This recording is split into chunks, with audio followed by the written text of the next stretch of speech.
this is our vine dresser lineup.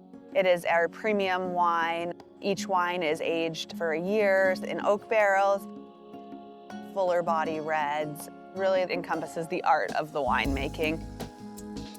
A lot of hands-on, a lot of labor goes into it as well. So here we have a 2016 Meritage. It was a single varietal blend. It did age in oak barrels, so it is a nice deep red wine. They're very flavorful, very robust. It is a nice deep red, which indicates that it will be a nice full body wine.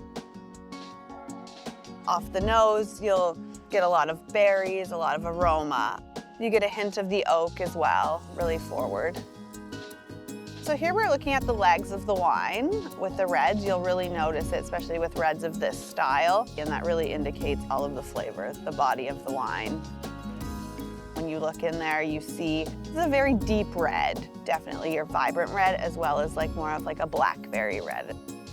With red wine, you want to open your wine before you consume it, let it breathe a bit, and then that way you'll pick up the undertones and the oakiness of it as well.